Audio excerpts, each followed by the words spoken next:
Breaking news fibre net chairman GV Reddy తన పదవికి రాజీనామా చేశారు. వ్యక్తిగత కారణాలతోనే రాజీనామా చేస్తున్నట్లు ఆయన ప్రకటించారు. టీడీపీ ప్రాథమిక సభ్యత్వానికి కూడా జీవీ రెడ్డి రాజీనామా చేశారు. ఇటీవల ఫైబర్ నెట్ ఎండీపై ఆరోపణలు చేసిన తర్వాత రాజీనామా చేయడం ప్రాధాన్యం సంతరించుకుంది. ఫైబర్ నెట్లో ఉద్యోగుల తొలగింపు, జీఎస్టీ చెల్లింపులు వంటి అంశాలపై అధికారులపై జీవీ రెడ్డి ఆరోపణలు చేశారు. వైసీపీకి సానుభూతిపరులైన ఉద్యోగులను తొలగించిన ఫైబర్ నెట్ ఎండీ ఆమోదం తెలపలేదని జీవీ రెడ్డి చెప్పారు. ఈ విషయంపై ముఖ్యమంత్రి చంద్రబాబు వద్దకు వెళ్లి వివరణ ఇచ్చారు. అధికారులతో కలిసి పని చేసుకోవాలని ముఖ్యమంత్రి ఆదేశించారు. ఆరోపణలు చేసిన అధికారులతో కలిసి పనిచేయడం ఇష్టం లేకపోవడంతోనే రాజీనామా చేశానని జీవీ రెడ్డి తెలిపారు.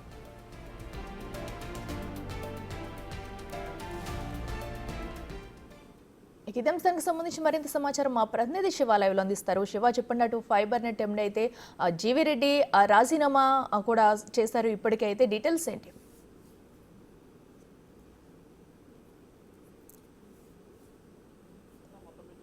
ఫైబర్ గ్రిడ్ చైర్మన్ పదవికి టీడీపీ సభ్యత్వానికి జీవీ రెడ్డి రాజీనామా చేశారు. వాస్తవానికి ప్రతిపక్షంలో ఉన్నప్పుడు ఆయన వైఎస్ఆర్సీపీని ఢీకొనడంలో చాలా గట్టిగా పాత్ర పోషించారని చెప్పొచ్చు.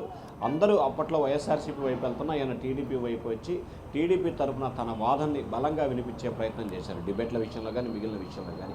కానీ తాజాగా ఏపీ ఫైబర్ గ్రిడ్ చైర్మన్గా ఎంపికైన తర్వాత అక్కడ వైఎస్ఆర్సీపీ సానుభూతి పరులు దాదాపుగా 400 మంది ఉన్నారని వివిధ సందర్భాల్లో ఆయన మీడియా సమావేశం పెట్టి వారందరినీ కూడా తొలగించే ప్రయత్నం చేశారు. దాదాపుగా తొలగించారు. కానీ వారికి AP fibre grid MD Dinesh Kumar జీతాలు చెల్లించడం, ఈయన చెప్పిన మాట వినకపోవడం, అలాగే కూటమి ప్రభుత్వం వచ్చి 9 నెలలు గడుస్తున్న ఒక్క నూతన కనెక్షన్ కూడా ఇవ్వకపోవడం, ఫైబర్ గ్రిడ్కి సంబంధించి ఆస్తులు పెంపొందించక ఉన్న ఆస్తులని కోర్టు ఖర్చులు జీఎస్టీల రూపంలో వృధా చేయడం తదితర పరిణామాలు, అలాగే ఆయన చేస్తున్న వ్యవహారం పట్ల కూడా తీవ్ర స్థాయిలో అసంతృప్తి, ఆగ్రహం వ్యక్తం చేసిన పరిస్థితి కనిపించింది. ఈ నేపథ్యంలో ఈ అంశానికి సంబంధించి సీఎం చంద్రబాబు, మంత్రి జనార్దన్ రెడ్డి వద్ద కూడా ఈ ఫైల్ చేరటం, దీనికి సంబంధించి ఇద్దరు కలిసి పనిచేసుకోవాలని సూచన చేయడం, ఒక దశలో సీఎం చంద్రబాబు కూడా జీవీ రెడ్డిపై ఆగ్రహం వ్యక్తం చేసినట్లు కూడా తెలుస్తూ ఉంది.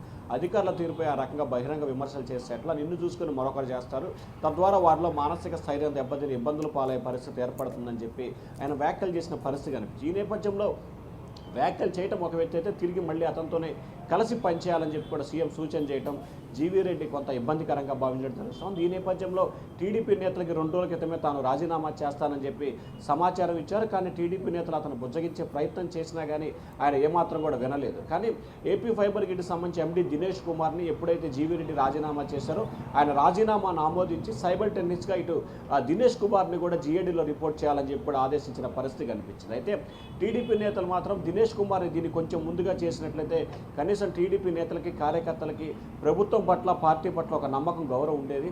కానీ జీవీ రెడ్డి రాజీనామా చేసిన తర్వాత ఆయన్ని తొలగించడం, దానివల్ల ఎటువంటి ప్రయోజనం లేదనేది టీడీపీ నేతలు, కార్యకర్తల భావనగా కనిపిస్తుంది. ఓవరాల్గా చూసుకుంటే ఆయన కొంత అసంతృప్తి, ఆగ్రహానికి లోనైనట్లు కూడా తెలుస్తోంది. దానిలో భాగంగానే ఎవరితైతే ఆరోపణలు చేశానో, ఎవరైతే తనను ఇబ్బందులు పాలు చేయాలని చూశారో వారితో కలిసి పనిచేయడం తనకి ఇష్టం లేదని చెప్పి కూడా ఆయన కరాఖండిగా ఆయన సన్నిహితులు చెప్పింది. ఈ నేపథ్యంలోనే ఆయన పార్టీకి, ప్రభుత్వ పదవికి రాజీనామా చేస్తూ కీలకమైన నిర్ణయం తీసుకున్నారు. భవిష్యత్తులో ఏ రాజకీయ పార్టీలో కూడా తాను చేరను, న్యాయవాదిగానే కొనసాగుతానని చెప్పి ఆయన స్పష్టమైన ప్రకటన అయితే చేశారు. అఖిల.